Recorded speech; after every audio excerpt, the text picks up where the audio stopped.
Bonjour, mesdames, messieurs, bonjour tout le monde. Simon Briard, votre stratège de marché principal d'RGO Canada. Donc aujourd'hui, on parle un petit peu, entre autres, d'élevage porcin. Je regarde ici au prix au comptant. Ah, c'est très saisonnier, hein. Ça part de l'automne, ça monte à l'été, ça redescend. Donc cette saisonnalité-là, elle est bien présente. Actuellement, le prix cash au comptant vaut à peu près 77 à livre. C'est plus élevé que dans les dernières années, mais ça a quand même beaucoup baissé comparativement à cet été. OK? Donc on revient dans un marché beaucoup plus normal. La découpe, elle, est à 80 cents, donc la marge des abattoirs, si vous voulez, la différence entre le prix cash et la découpe, elle aussi redevient dans un marché beaucoup plus normal dans les moyennes saisonnières. Les contrats à terme descendent, par exemple, je regarde ici un marché très, très bien soutenu ici aux alentours de 72 cents la livre. Et avec le cash qui se maintient à 70 et qui remonte même un tout petit peu, mais ça fait en sorte que les probabilités que le marché s'écrase d'ici l'expiration dans 2 semaines sont plus faibles. Ce n'est pas une certitude, mais les probabilités sont plus faibles, et ce qui fait en sorte que le marché peut être un peu remonté cette semaine. Je regarde justement l'indice du 100 kilos, là, comme ça me donne un langage plus coutume ici. Là, ça fait du lard à 192 du 100 kg à l'indice pour des livraisons immédiates. Et là, je regarde pour du... ici, voyons, Simon, tasse ta face. Je regarde pour des livraisons de juin. Écoutez, on est à 250 du 100 kg à l'indice. C'est excellent. C'est un des meilleurs prix qu'on a vu sur cette période-là pour du 2022, hein, l'été prochain. Par contre, ne vous faites pas prendre au jeu parce que le coût de production, il est encore exorbitant. Une tonne de maïs, pour l'été prochain, avec le remplacement, le transport, etc., on est encore proche du 325, 350 la tonne.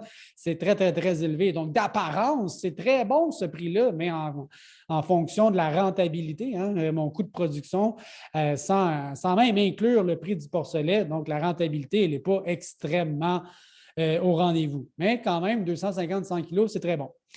Les exportations, assez rapidement maintenant, dans le port, ça a été très bon, là, 41 000 tonnes. J'aime voir la Chine aussi. Dans le blé, ça a été un peu poche, mais dans le maïs, ça va, et dans le soya aussi, ça va. Encore une fois, j'aime voir la Chine sur l'exportation. Donc, une semaine sans grande surprise, mais quand même une bonne semaine. Gaz naturel, fertilisant, là, pourquoi j'amène ça rapidement, c'est qu'il y a un petit peu plus d'accalmie. Le marché, il souffle.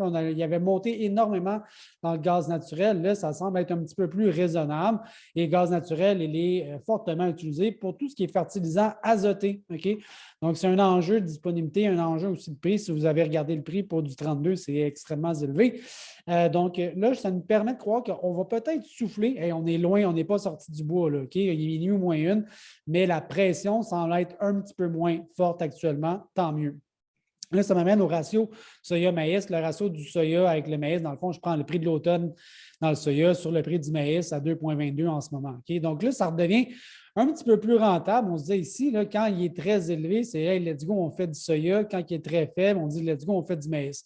Ce qui a aidé beaucoup, c'est que le prix pour le maïs à l'automne a augmenté significativement depuis le début de l'année, ce qui permet de dire oui, OK, les fertilisants risquent d'être très, très chers. On a vu avec le gaz naturel. Par contre, au moins, c'est pas.